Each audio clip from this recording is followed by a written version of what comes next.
What's going on, YouTube? This is Jacob from Team Primetime Gaming, doing a kind of a special video today.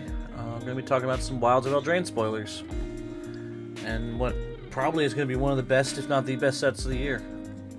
The last Eldraine was probably the most powerful standard legal set since, like, Darksteel. You can question that if you want. I think it's going to be phenomenal. I think it's going to be really fun. I think there's a lot of cool cards that have already been previewed and spoiled, and hopefully there's some like good build arounds to shake up the formats like Pioneer and Standard and even Modern. I'm just kind of going to run through the list of what we've had spoiled the first 2 days, and kind of talk about some of the things that I think are going to be good and some of the mechanics. Looks like we got a new mechanic called Bargain. I'm going to go ahead and click on one right here. This is Realm Scorcher Hellkite. It's 4 double red for a dragon 4/6 with Bargain. And Bargain is a mechanic where you can sack an artifact or enchantment or token as you cast the spell. And it's a flying haste 4/6. It's a pretty good body. Kind of has some Goldspan Dragon vibes. Because when it enters the battlefield, if it was Bargain, you add 4 mana of any combination. So you like to get super big tempo play. You get to ramp into something else. And then it has 1 red. It deals 1 damage to any target. So you immediately get to ping something for 2, just by using the mana that it has. So, there's still blood in Standard. There's not really any good investigate spells. I mean, there's like Secrets of the Key and stuff like that. So I think you still have blood, which is a really good one. You have the new mechanic, which we'll talk about in a minute, that's really good with this.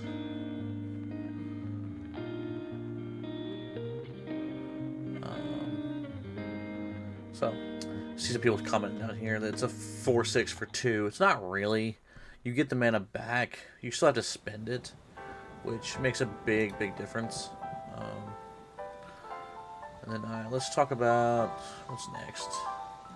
We've got some new adventures, and some of the new adventures are actually enchantments, which is different than the previous set, the Take of the Throne had. And so this is Virtue of Knowledge. It is 4 and a blue for enchantment that says, when a permanent enters the battlefield, causes the ability to trigger, of a permanent you control to trigger, the ability triggers an additional time. So it's basically doubling season. Doubling season is a really good effect.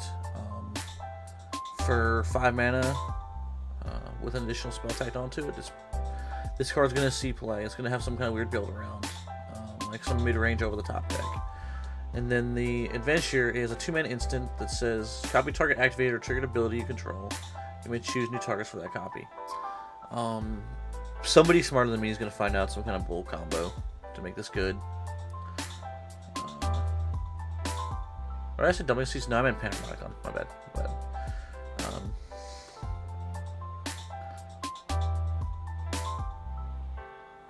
This is going to be a good card. This is going to be a great commander card. It's going to be a good card in Standard for sure, and it may have some weird build around mod or Pioneer potential. A lot of hype about this guy. We'll get to him in a second, but I want to talk about this card first, which is Kellen the Fate-Blooded.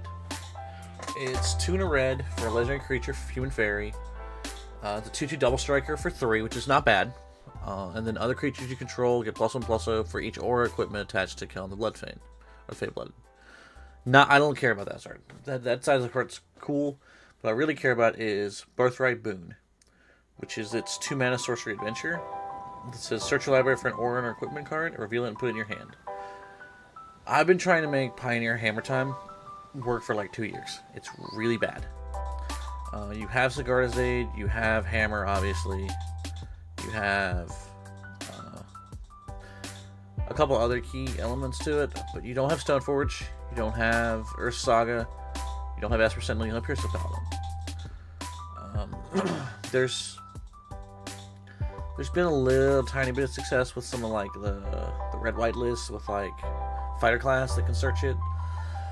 And a few other things, but like this gives us a clean 2-mana way to search for a hammer, and I might play this in modern. Like, I'm known to play really dumb stuff in Hammer Time. Top 32, the SCG Charlotte with Emery Lurker to lock in my Hammer Time deck.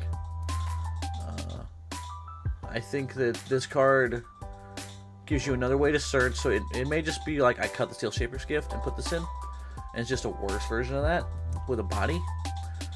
But 2/2 double strike, put a hammer on it, they're dead. Game's over. That seems like it could be really cool and really interesting. Well, I really look forward to seeing like what other kind of weird red-white artifact, like equipment style stuff we get this set. Because it seems to be like a sub-theme that you're getting a lot of auras that are just like generated auras, which seem kind of cool. They should be kind of fun to play around with. Let's see, what are we gonna look at next? We'll look at the turtle. So this got spoiled today. This card is really interesting. It's a 4-mana for a 3/3 turtle. When Blossoming Tortoise enters the battlefield or attacks, mill 3 cards, and return a land from your graveyard to the battlefield tapped. Activated abilities of lands you control cost 1 less to activate, and land creatures you control get +1/+1. So immediately, this makes Mutavault free in Pioneer. It makes it a 3/3, which is really, really strong. I pulled up a database earlier and was looking through like all the different utility lands. There's some neat stuff you can do with Castle Lochfane, which may be worth trying out and messing around with. Castle Lochfane, Castle Garenbrig, because it nets you 2 mana. That might be kind of cool. Your memorials, they're really pretty bad, but like you get to recycle them. The deserts, like Remnant Ruins and Hash of Oasis, that could be something there. There's something else I looked through here. Let's see. On this side, you have like Secret Wreckage costing 1 and a colorless. There might be some kind of weird little draw engine there.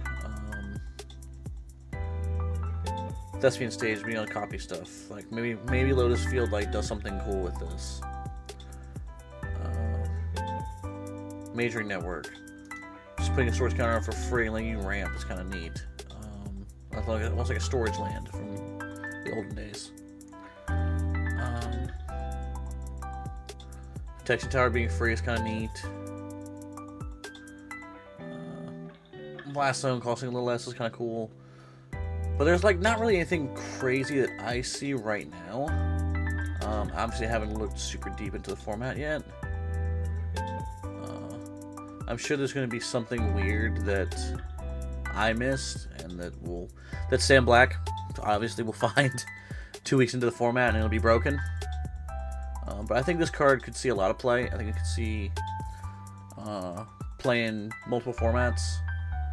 It's just one of those weird. It's weird enough and strong enough to where it may be like some kind of ramp deck with like Roman Excavator or Blocks Diamond, Boreal Grazer, and then you have the Territorial Owl Stomper, Topiary Stomper. There's the 2 4/4s for 3 that like put land in play. Like that stuff could be good. I'm not sure what all you're doing with the land creatures part. There might be some need with like Mobilized District, Mutavault, obviously, the Adventures Forgotten Realms lands. I think this card's really cool. I think it's gonna be a lot of fun. Hey everyone, LSD here, and I want to let you know that CFP Pros teamed up with TCG.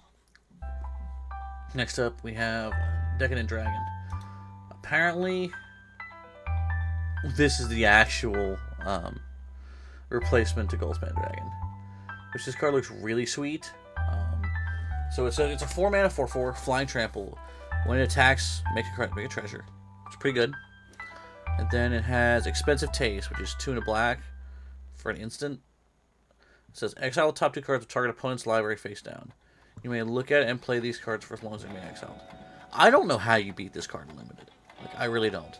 Like, it just goes so far over the top, gives you card advantage that you can play whenever, or finds you your 4th land. And is a good body that creates treasures that fixes your mana. 4/4 flying trample's nothing to scoff at, even in 2023. This is really good. This is a really good card. I think this card will be seeing a lot of standard play. It fixes a little bit of what Grixis is trying to do. I don't know where it slots into, like a Pioneer deck. I don't see Red-Black Midrange playing one of these. Maybe against like Control and like a super slow format. Maybe something like that. But I highly doubt it. But this card's cool. It's going to be a lot of fun to cast this in limited and just take your opponent's bomb and then kill them with it. Let's see, what else do we have that's interesting so far here? Lord Skitter Sewer King.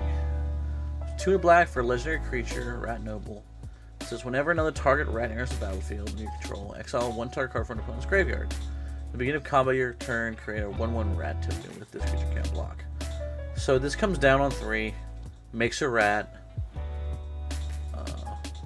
lets you exile a card. So it's Graveyard Trespasser, but it's slightly better, I think, because it gives you multiple bodies. It gives you 4 power immediately. If it lives, it makes 5. It makes 2 little creatures that, yeah, they can't block, but they're still 1/1s. There's something you can do with like the sack effects from the bargain. There's things like Deadly Dispute. There's things like the other Village Rights that says literally Village Rights. There's a lot of neat things you can do with just a 1/1 token. I think this card's really pushed. I think this card's really, really good. There's another rat theme card in here that's very interesting. I'm going to talk about it in a second. But being able to just like pick your opponent's graveyard apart, even at a kind of slower speed, making tokens, and it's a 3/3 for 3. It's not a bad body. Like it's really not. I think this card will possibly be like a build around style deck card, with some cool like aspects to there. And then this is the other rat card, Tangle Colony. So it can't block. It's a 3/2 for 2. It's got that's the same stats as what's that really bad card? Scrappy Scrounger. It's got Scrappy Scrounger stats and its tagline. And then when it dies, create X 1/1 black rat creature tokens that can't block, for X amount of damage dealt to it this turn. So if you swing this into like a Shieldred, you're making 4 tokens. It's not bad. That's not bad. There might be some goofy like Banefire tricks you can do with this. This plays well into sweepers. It plays well into removal. At least red base removal, because they have to like kill it. You can't shock this. You can't bolt it, because they just get so much value from the little tokens afterwards. And it's just a good attacker. Like it's a 3/2. Like it's gonna trade up with things, or it's gonna get in a lot of the time. I don't think this curve of 1-drop into this is like super great or anything, but I feel like you could do something with this. If there was like a Rat Lord, and I don't think there is. I didn't see one. There's a mouse. But no, I didn't see a Rat Lord, but this card also, I'll get to that in a second. Next I want to talk about the Otter, the cutest card in the set. Look at the little cute little Otter doing all fancy tricks. It's this Frolicking Familiar. It's 3 mana for a 2/2 flyer. that says whenever you cast an instant sorcery spell, Frolicking Familiar gets +1/+1 until end of turn. And it's got blow off steam, which is just a ping, a spike field hazard basically. That I think this card's really good. It's really good in certain matchups. It's really good against certain decks. It's a good tempo card. The body's not great. Like 3 mana for a 2/2 flyer is like meh. But the 1 mana, being able to just like ping your opponent's stuff for 1, killing elves, killing Skrells when they come into play, it kills Thalia for 2 mana, which is pretty cool. And then like kills Ragavan, if that matters. Kills Ragavan and Darcy on turn 1. If there's some kind of weird Is It tempo deck that's like gonna see play. And I think there's another card in here for that deck that's like really good. I don't know where it is. We'll get to it in a minute. But yeah, this is currently right now. I think this is one of, if not my favorite card in the set so far. Questing Druid. So it's 1 and a green for a 1/1. It says whenever you cast a spell that's white, blue, black, or red, put a +1/+1 counter on Questing Druid.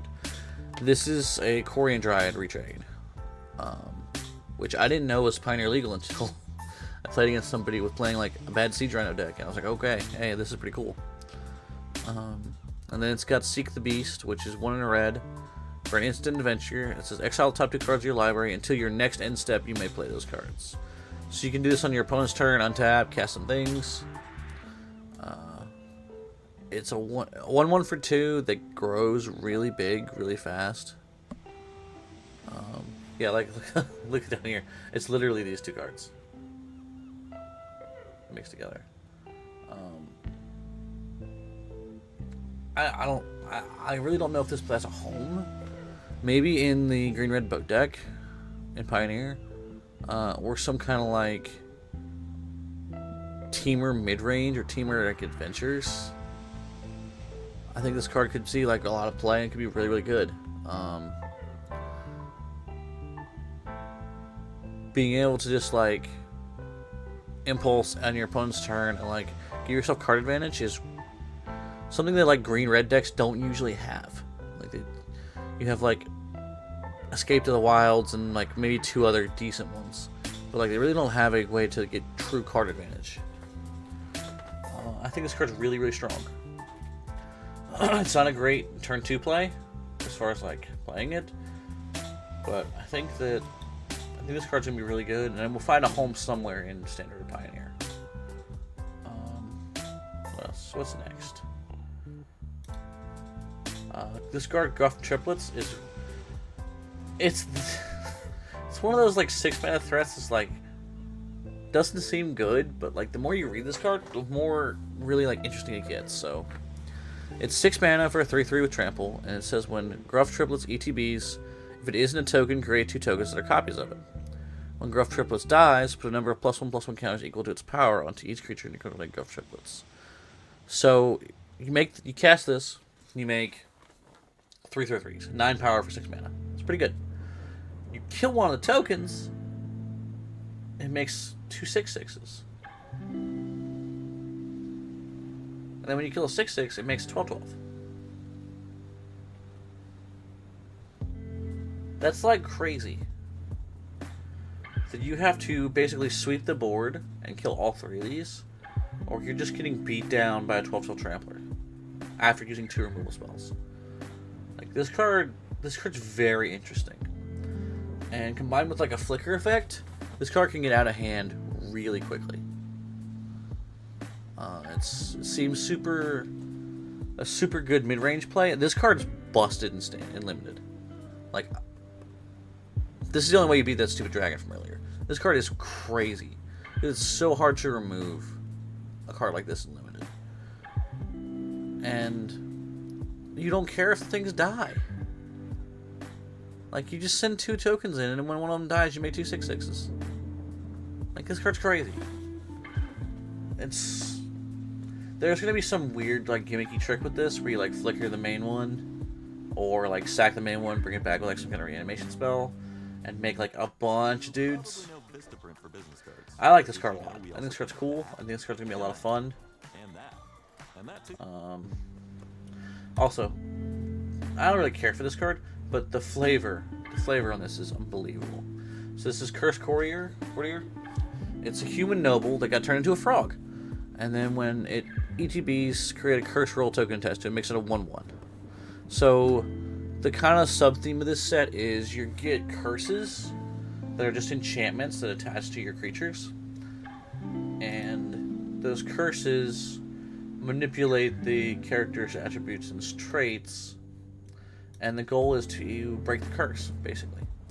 See, like, this is some kind of like noble or a very important person. It was a noble, and it got turned into a frog. And so the whole point of this card is to break the curse and make it like 3-mana 3/3 lifelink for it. Uncommon. It's pretty decent, for especially limited. And so you're trying to break the curse with things like bargain, and there's some weird like sack effects that are pretty cool. Anyway, next card. This card is called Cruel Somonphage. I butchered that. Anyway, it's 2 mana for a creature nightmare. That's power and toughness are equal to the number of all creature cards in all graveyards. And it has Can't Wake Up, which is a 2 mana sorcery. Target player mills 4 cards. So there's some kind of weird like self-mill strategy here that could be really good. There's possibly like a blue-black control deck that might want this to do like some weird flashbacky stuff. I feel like this combined with Otherworldly Gaze and Silver Smoke Ghoul and Prized Amalgam, you could make like a reasonable like Dredgeless Dredge deck in Pioneer. And just play this big, stupid, dumb idiot that is just really big. I wish I had like Trample or something. I wish it just had another one keyword, like Lifelink, Trip, something, just to make it a little better. But I mean, it is 2 mana. I'm interested to see this card finds a home and sees play. Let's see. So Sleight of Hand. Sleight of Hand's coming back in Standard. It should be pretty interesting. With them just making Preordain legal, like Sleight of Hand's just a better Preordain, realistically. Or Preordain's just a better Sleight of Hand. I'm sorry. And it's interesting to see the level of cantrips now, because we have Consider for a little bit more. We still have Opt. These low to the ground creature spell decks are like cantrip spell decks. I don't know if they're good or not. Like, the Mono Blue Tempo deck was good for a while. I just think that deck gets outmoded by so much. But it's interesting cantrip. It makes, if some kind of like standard-based combo comes back, we may be able to see some cool stuff with that. Next card is Song of Totenaz. So it's a X and a red for a sorcery. It says create X 1/1 black creature tokens. Creature control gain haste on the turn. This is a really big over the top like fireball in limited. But also like it seems like they want to build red black rats into something. Which may or may not be good, which we'll see. But casting this for 5 or 6, where X equals 5 or 6, and then just like going crazy seems really, really good in late game. It seems weird that this card's red though. Like, I guess giving creatures haste is like a red thing. So it's really interesting that card exists. Scalding Viper. I'm going to talk about this card. I don't think this card's that good. It has Steam Clean, which is its adventure. It says return target non-land permanent to its owner's hand. It's a sorcery. It's not Brazen Borrower. If it was a sorcery, I think it'd be a lot higher on this card. I think this card would be a lot better. And then it's a 2-something. I think it's a 2/2 for 2. Maybe a 2/1 for 2. It says whenever an opponent casts a spell with mana value 3 or less, Scalding Viper deals 1 damage to that player. So it's like a weird Eidolon sort of thing. which is cool, I guess. Right now, though, no one's really casting like a lot of things that cost 2 or 3 or 1 that don't just kill this outright. And 1 damage is just like so little. If it was 2, I'd say maybe this card could see some play. It is nice that it's only opponent versus Eidolon, which is every player. But there's some kind of like tempo adventures deck. This card's gonna have to be really, really good. There's gonna be like they're gonna have to reprint some kind of like Soulscar Mage to go along with Swift Spears to make Prowess like super playable. Also, look up our fake translation of this. It's hilarious. I can't pull it up right now because I'm getting demonetized. It's super funny. Mosswood Dread Knight. So this is another one of my favorite cards here. It's 2 mana for a 3/2 trample, and when it dies, you can cast from your graveyard as though it had adventure until the end of your next turn. So like it can trade, it can attack into things, and you can recast it. Like you can rebuy it at least for a little bit. And then the sorcery adventure side, which is called Dread Whispers, just says you draw a card and lose a life. So like it's a little bit of like card advantage that's slow. It's not a bad top deck when you're going super late.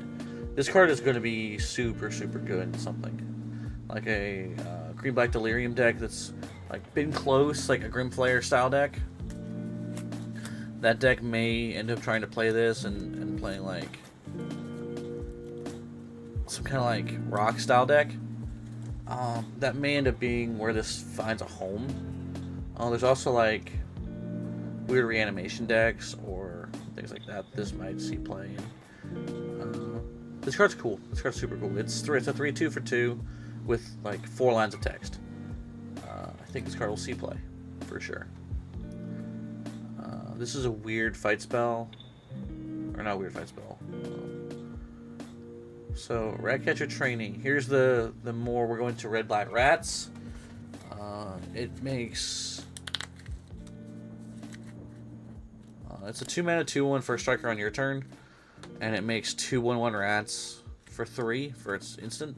Again, limited bomb, like not bomb, limited all-star. This card's gonna be really good. It's like lets you flash in attackers to like change combat math. It lets you do a bunch of kind of cool stuff as far as like with sacking things for like bargain.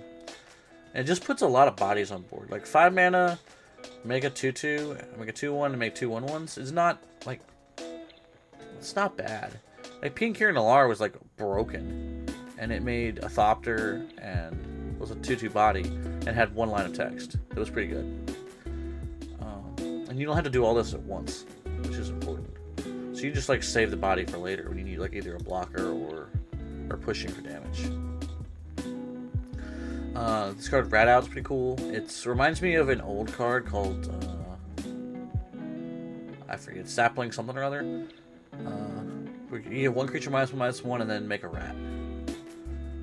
So you get to like kill a thing, put a body in play. It's a fine limited card. I don't think it's gonna see anything crazy.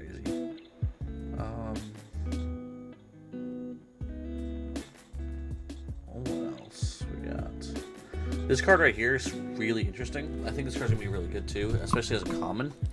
It's Rowan's Grim Search. It's a 3 mana instant with Bargain, which again you sacrifice an artifact, creature, or token. If the spell is bargained, look at the top 4 cards of your library, then put up to 2 of them back on top of your deck in any order, and then the rest in your graveyard. And then you draw 2 and lose 2. So it's instant speed draw 2 for common. It's amazing how push this is. Like 4 years ago, this would have been a rare, easily. And then maybe a year ago it would have been an uncommon. Now that this is a common level draw spell, and black and red already seem pretty strong. Maybe the limited format's just so aggressive that this card isn't good. But I find that hard to believe. Like, the card's just so super pushed. Trollmaker Oof is a kind of cool common. It's got Bargain, and when it's bargained, you exile target artifact or enchantment and opponent controls. Non-destruction artifact removal is pretty good. especially a common. Cancer. Couldn't believe that something that big was inside his little head. And everybody. So I think that card will be very interesting for like limited and stuff because it hits tokens, and it also hits the weird enchantment thingies. And then we got some multicolor legends here. I really want to talk about this guy, Baluna Grand Squall. It's Teamer for a legendary creature giant noble. It's a 4/4 with trample. It says permanent spells you cast at adventure cost 1 less to cast. So like already that's really good. And then it has Seek Thrills, which is 5 mana. Mill 7 cards, then put all cards that have an adventure from among the milled cards into your hand. So it's like a rebuy and a 4/4 for 3. The most important thing about this card is it's legendary. So Teamer Adventures now has its commander. And I was talking about somebody the other day, or yesterday when this came out. This can cast its instant side from the command zone. For some reason, according to the rules. So you can just like rebuy. And I think you're going to have enough depth with the Baldur's Gate cards. Because there was a few adventures in there. I think you have enough depth now to like be able to play a true Teamer Adventures deck in Commander. And like people are talking about standard and Pioneer play. There may be a standard deck that's really good with this. There may be a Pioneer Teamer Adventures deck. I don't know what the mana looks like. It's probably trash. But you have Bone Crusher, Brazen Borrower, and Lowshark Beast. The 3 good ones. And I don't think any of the ones printed so far, with the exception of maybe the Corian Druid, are really on that level yet. Like, if we scroll back up here. Come on, computer. Like this card's pretty decent. I mean, it's playable in the deck, but I don't think it's like super. You're not gonna play more than like 2. This card's pretty good. It's maybe a 2 or 3 of. The whale's not really what you're wanting to do. This card's playable in the deck. This card's in the wrong colors. Not really a thing what we're doing. Not really a thing we're doing. This card's interesting. I didn't talk about this earlier, but this card's called Sentinel of Lost Lore. When the ETBs, you can either return target card you own in exile that has an adventure to your hand, put target card you don't own in exile that has an adventure into the bottom of the owner's library, or exile target player's graveyard. So it's a 3/4 for 3 that has like a line of text. It's not really that great at the rare slot anymore, but being able to like rebuy a shock or rebuy your thing that draws you cards or whatnot, or being able to like put your opponent's thing back. Like if you're playing in the Adventure Mirror and you like bottom one of their cards, it like gives them card advantage. That's actually pretty decent, and it's a decent body.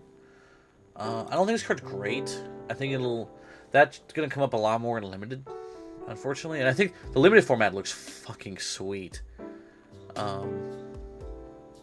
There's a lot of like cool, like weird build around stuff. A lot of cards like Spellbook Vendor and Elvish Archivist. I'm not gonna go over them, but they're like cards that have lines of text that matter eventually. Like Charm Scoundrel. This is a 2-mana 1/1 with haste.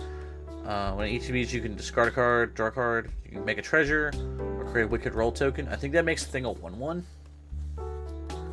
If I'm not mistaken. I don't know they haven't released all the rolls yet. Because I know that the knight down here makes a roll. Yeah, this makes a royal roll. I guess it gives it ward 1. +1/+1. That's kind of cool.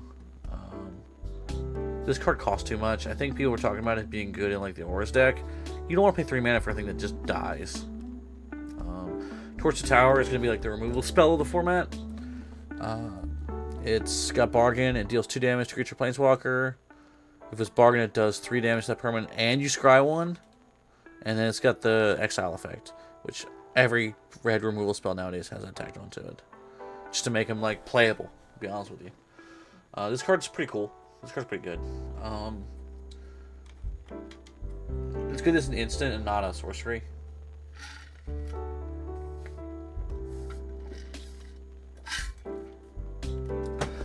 This card's a 2/4, I think they said. They just used this to explain on stream the roll token. This card will probably be broken in limited. 4 mana, 2/4 reach. When you cast a spell with mana value 5 or greater, create a food. There's a little bit of a sub-food theme right now. Nothing super crazy in this set. The food fight card's pretty good. It makes all your artifacts into food. And then it like pings them for 2. It's just kind of interesting. But in the last, let's see, last time we got. The last card I really want to talk about here is Lord Skitter's Blessing. I read this card and I'm gonna read it again, and I think this card may just be the best card in the set. As far as for a build around and standard power level goes, and this may see even play in modern, or not modern, Pioneer. It's 1 in black. When Lord Skitter's Blessing enters the battlefield, create a Wicked Roll token attached to target creature you control. Enchanted creature gives +1/+1. When this aura is put in the graveyard, each opponent loses a life. At the beginning of your draw step, if you control an enchanted creature, you lose 1 life and you draw an additional card. 2 mana draw card on your draw step is like really, really strong. I know there's some requirements where you have to have like a thing enchanted. There's a lot of weird Wicked Roll stuff that I think will make this card. It's kind of like a build around, but it's a very, very strong build around, and it's not legendary. So you could have 2 or 3 of these in play, and like it says, similar cards for Action Arena. This card costs 2.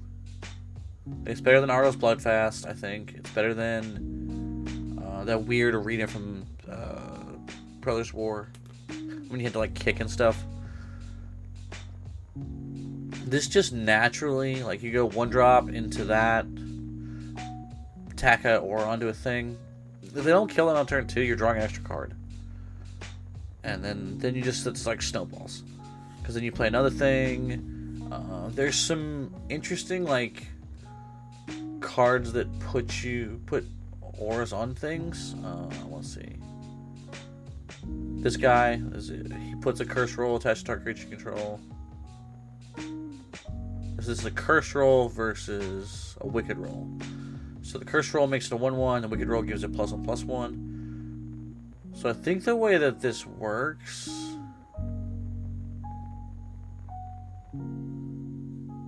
Okay, the curse roll removes it. Wicked roll does not.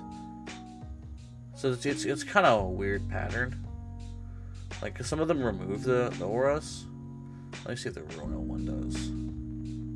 No, it just attaches it. So it's possible for your creature to have multiple rolls. But simply, like, even so, like right here, going 1-drop into this, attacking for 2, and then drawing a card on turn 3, it's pretty strong. Being able to curve, like using your little rats to put rolls on too. There's a 1-drop that it makes a, yeah, this one right here, Conceited Witch. It creates a wicked roll, so it makes just something +1/+1. And when it dies, it pings them, and it's a menace creature.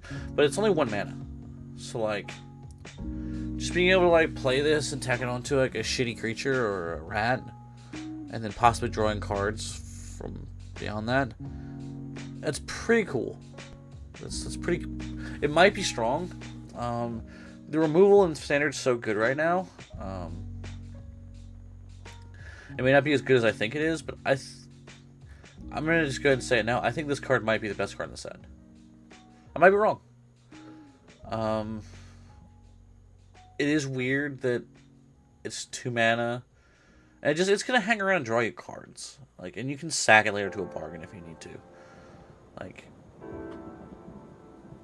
it's either gonna be this to me, or I like this card a lot,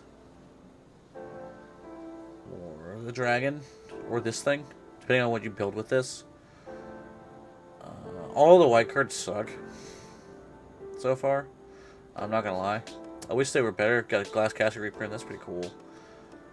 This is like a Terminate that doesn't hit lands, or Vindicate that doesn't hit lands, and it makes them a 1/1.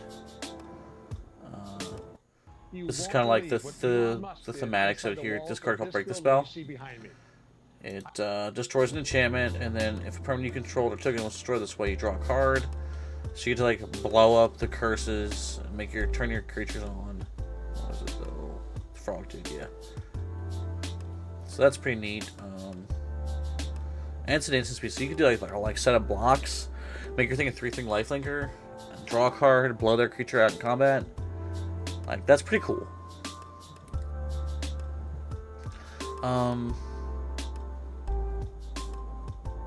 And these just got spoiled. This card, like, I'm gonna read this card. See if any of these other ones I really want to talk about. This card's cool as far as like being able to play like blue deck fairies. But really, the last card we're gonna talk about. We'll talk about this, and we'll talk about the red-black Rat Lord thing. This is Hulda of the Icy Crown. Whenever you tap an untapped creature you control, you may pay 1. When you do, choose 1. Create a 4/4 white and blue elemental creature token. Put ++ counter on each creature you control. Scratch 2, draw a card. So, I don't really know what we're doing with this. It feels like a commander card. But, like, if there's some kind of blue-white... I don't think Soldiers wants this. Like some kind of blue-white mid-range deck.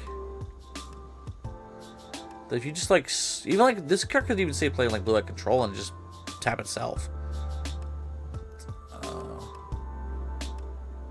There's like some interesting things we can do with this. Making a 4/4 for just 1 mana is pretty cool. But it has to live or you have to play it on like turn 5. I think it's pretty neat. The art on it's super sweet.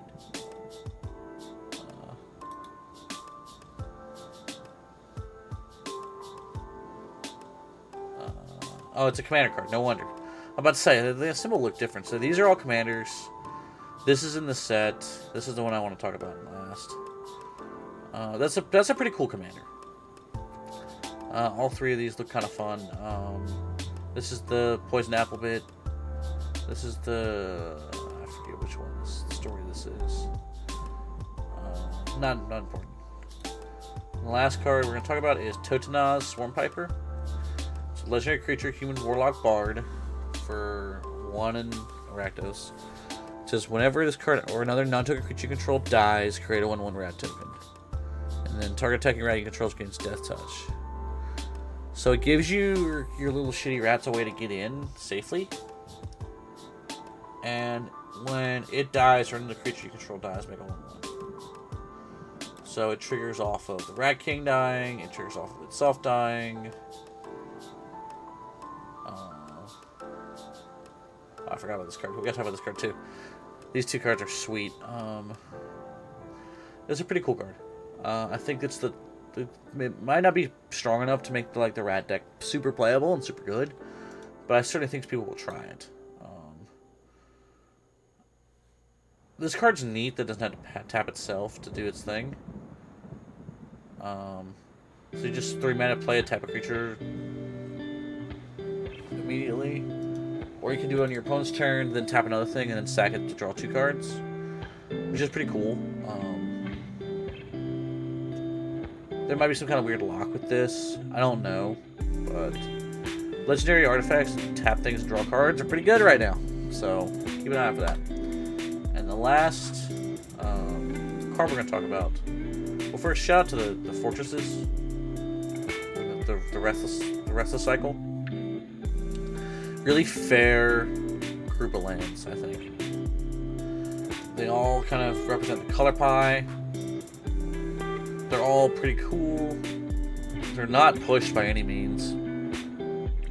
But they're not so weak where you wouldn't just play 1. Like, this one's pretty good. Makes a 5/5 and turns one of their things or your thing into a 3/3. This being a 4/4 horror is pretty good. It costs a little bit to do it, but you don't have to, like... I wish I had Vigilance, that'd be cool. This card's not too bad. This being 2 for a 2/1 is pretty cool. And it has first strike when it's your turn. And then it scries. Like, this card's pretty neat. I don't know if it's what it wants to do. It's like, because usually you want to be a super low to the ground deck. But we'll see. We'll see this card. See if these make any kind of impact. The last 2 land cycles they did were phenomenal. So we're gonna see if these are like can keep up the standard we're used to. All right, last card. Sir Ginger, Mealander. This Ginger Brute, a girl has come to save him. So you're looking at a 2 mana for 3/1 legendary artifact creature, Food Knight. Legendary, which is important. Sir Ginger, the Mealander, has trample, hexproof, and haste as long as opponent controls a planeswalker. This is really good into 3 fairy and modern, just saying, y'all. And then when another artifact you control is put into the graveyard from the battlefield, the +1 close encounter on Sir Ginger and scry 1. So you can play this in like some weird like synergies, and it's got the food line. You know, these are foods. They can sack themselves. Into a planeswalker, this card's like insane. Like, actually is insane. Just 2 mana 3/1 close every time. That's not bad. I know Saffron Olive posted about this earlier, saying this card was modern playable. If it was 1 mana and a 2/1, 100% agree with him, because you can fetch it off Saga. But not having any way to get to this, and your only planeswalkers really being like Grist and Tyvar and stuff, and Teferi. Like, this card's really good to Teferi, like, specifically. But, like, Pioneer, you're not slamming this into a big Teferi, like, ever. And expecting it to either live or do anything. And it really doesn't have a home in Pioneer. Standard, there might be some kind of weird deck that they can play it. Oh, it is legendary, so you could make it commander if you want to be super spicy. I don't know what that looks like. It's probably better in commander than any other format, to be honest with you. This card's really cool. It's got a lot of lines of text, and like Ginger Brute, it'll probably see play somewhere. So, well, guys, that's it for now. Hopefully we'll come back and do another review close to the end. Maybe do like a top 10 list with either like the rest of the team or just myself. Certainly a lot of cool cards, a lot of stuff worth talking about. I think this set's awesome already, and we're only like a third of the way done with spoilers. So, this is Jacob from Team Primetime Gaming. Looking forward to see you guys at the Gathering this weekend up in Raleigh, North Carolina. If you see any of us in our shirts, feel free to stop by and say hi. For every person who comes by and talks to us, we're going to give them a token. We have Primetime Gaming tokens now. I think we did Goblin Shaman, Construct, and Human, maybe? It was Human or 1/1 Goblin, or it was Blood or Food. It was one of those. Feel free to have one of us, ask about the tokens. We're going to be giving them out all weekend. It's going to be a great event for Extra Life, for charity. Looking forward to seeing all of y'all there. Anyway, this is Jacob signing out. Peace.